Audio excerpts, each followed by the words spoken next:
In the previous episode, Lin saved a group of girls from the Galen Guild, deep in the heart of the core area. But, of course, no good deed goes unpunished. Their distress signal ended up attracting a massive and quite angry bird. As if that wasn't enough, the succubus Mina, following the mark left by Alice, decided to crash the party too. Talk about a bad day, right? And now our boy finds himself in one of the stickiest situations he's ever been in. What happens next? Well, let's get back to the story. Mina hovers midair, her rather seductive and sweet voice also laced with danger. Lin's skeletal armor flickers in response, blocking her charm. Mina, clearly not expecting that, was caught off guard for a moment. She's here under orders from the Queen to bring Lin back alive, and from the look of it, things might be more complicated than she expected. As for Lin, of course, he ain't going down without a fight. Mina laughs, teasing that it's not really up to him. Lin laughs at her and then makes a break for it, straight towards the giant bird. And somehow this plan worked, because seconds later, the bird's attention now shifts to Mina. While the bird's busy keeping an eye on Mina, she glares at the bird thinking it's nothing more than your average boss in the upper levels. She basically tells it to scram or get roasted. The bird, clearly not in the mood for insults, lets out a furious screech, sending a volley of fireballs Mina's way. However, she dodges them with ease. The bird tries again, this time using its flame skill. This skill was harder to dodge.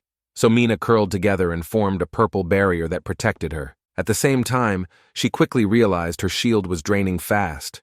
Okay, maybe she underestimated this bird just a little bit. Back to Lin, he was a bit confused.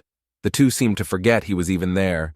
So he did what anyone would do in this situation, found a nice spot to sit down and enjoy the show. Meanwhile, Mina had enough of it, and then launched several purple orbs hurtling toward the bird. It screeched in pain, however. It didn't back down, and soon the two were locked in a fierce back and forth. Their strikes were so powerful they kicked up mushroom clouds, shaking the entire core area, but Lin was still sitting there, watching it all unfold. Meanwhile, our hammer-wielding girl kept glancing back, catching glimpses of the terrifying blasts, meanwhile quietly calling out Lin's name. After watching for a bit, Lin noticed something odd. The two were evenly matched, but Mina seemed to be dodging more than attacking. He began to wonder, perhaps Mina came from the lower levels and somehow found a way to snuck into this upper level. However, if she showed too much power, she'd be kicked out. Suddenly, Mina dove down, aiming to grab Lin. He knew if he kept running, Mina would be chasing him forever, so he needed the bird to keep her busy. Sure enough, every time she made a move towards him, the bird attacked her from behind. Lin had been right. Mina didn't have much time left here. Glaring at the bird, she decided it had to go. With one swift move, she pointed her finger at the bird and unleashed her charm skill. This time it was an AoE skill, even causing Lin to almost fall for it. Luckily, his skeletal armor flashed just in time, removing the charm effect. That was way too close for comfort. He didn't expect the charm skill to be that powerful, almost enough to penetrate his skeletal armor. As for the bird, it wasn't so lucky. Hit squarely by the light, it froze mid-air before plummeting toward the ground. Mina wasn't wasting any time. She locked her eyes on Lin, and now that she'd made her move, there was no turning back. She knew she was about to be booted out of the upper level any second, which means if she couldn't take Lin alive, well, she'd settle for his corpse. With that lovely thought, Mina dove straight for him. Lin immediately felt the bad vibes. He quickly summoned his remaining skeletons, but in the blink of an eye, Mina blasted them all to pieces like they were made of paper. She tells Lin to give up, saying there is no way out. But Lin wasn't about to roll over just yet. With a flick of his hand, he summoned his most powerful summons yet, the Earth Dragon God. However, it lasted about a second as Mina slapped it into oblivion. Now she was only a few meters away. Lin, with no time to think, unleashed both his bone spikes and soul flames at the same time. The soul flames hit first, and even someone as powerful as Mina couldn't shrug off a direct hit to her soul. Then came the barrage of bone spikes, sending her flying back. Unfortunately, none of it did any real damage. The soul flames only slowed her down for a brief moment, but that moment was all Lin needed. Mina, on the other hand, was beyond furious. She cursed herself for not just stomping him into the ground when she had the chance. Mina suddenly conjured a massive spear, and within seconds, countless souls began swirling around her. Lin's heart dropped when he recognized these were all human souls. His anger surged, and he tells her that she's going to pay for that. But Mina, on the other hand, thought it was a funny joke, as she knew there was no way Lin was going to walk out of this alive. But his corpse? That would do just fine. And as for his soul? She thought it would make great fuel for her spear. Lin braced himself for what seemed like his last stand, ready to go all out, when suddenly the sky darkened. Before he could even process what was happening, a massive meteor covered in black flames, easily 100 meters across, came crashing down from the heavens. Oh shit. This is bad. Lin needs to get the heck out of there. That meteor looked like it could be one of the bird's skills, but his detection spell didn't show anything like this. Whatever it was, getting hit by it would turn him into ash in an instant. Then he remembered. He had a high-level random teleportation rune. He tried to activate it, but it wasn't responding at all. Wasn't it supposed to be high-level?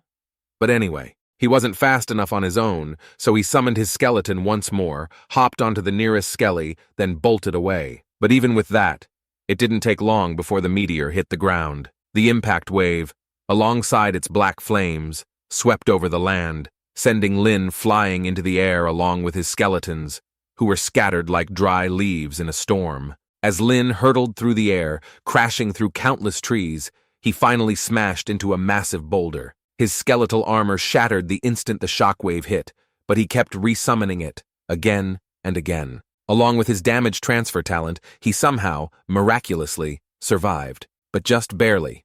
As a result, his skeletons were completely wiped out. Just when Lin thought he could catch his breath, a voice rang out behind him. "Wow, you're one tough guy. Still alive after all that?" Lin looked up to see Mina, who somehow looked worse off than he did. Still, despite her beaten-up appearance, she was in no mood for jokes.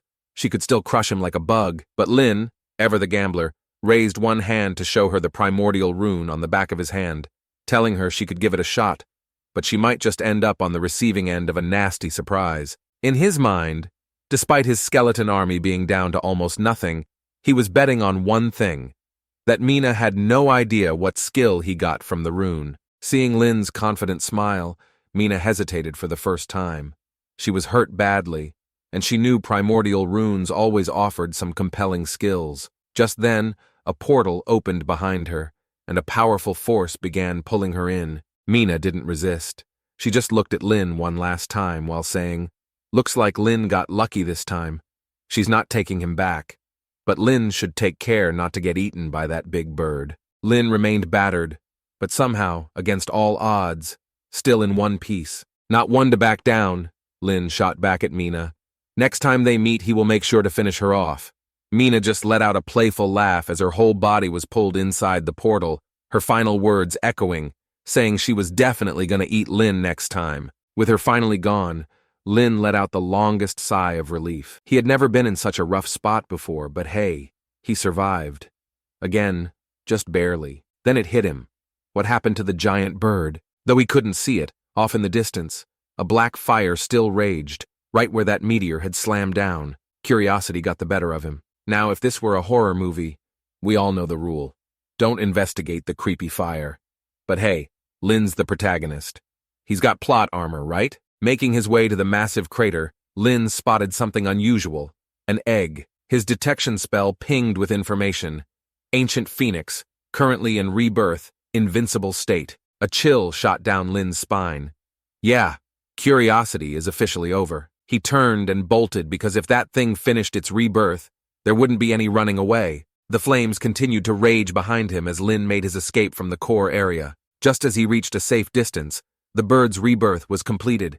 It soared into the sky, letting out a series of ear-piercing screeches as if it was still searching for Mina and Lin. But finding no one, it eventually flew off into the distance. Watching the massive creature fade into the horizon, Lin knew he was safe.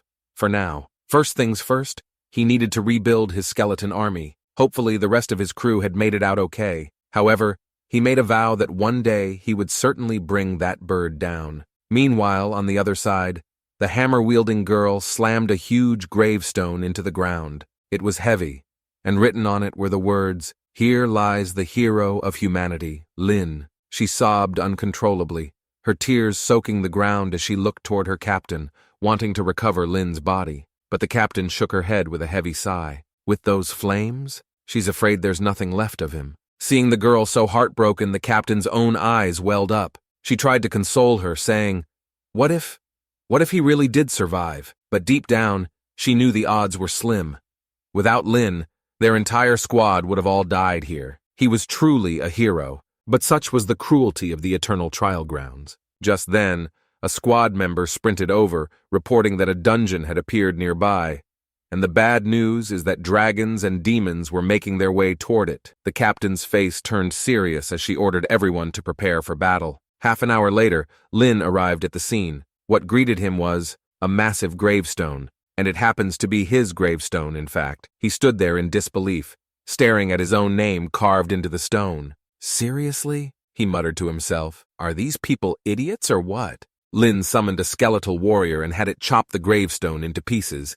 But his attention quickly shifted when he noticed a strange phenomenon in the sky nearby. Could it be the dragon dungeon? Wasting no time, Lin sprinted toward the direction. At the entrance of the dungeon, 3 groups had reached a tense standoff. And wouldn't you know it? The Hammer Girl and her squad were once again surrounded. She looked around, desperately wishing Lin were here to save them. Suddenly a voice rang out, telling them to fall back. That familiar voice stopped them in their tracks. The entire squad turned around at once, wide-eyed and in disbelief. You're still alive? They all said in unison.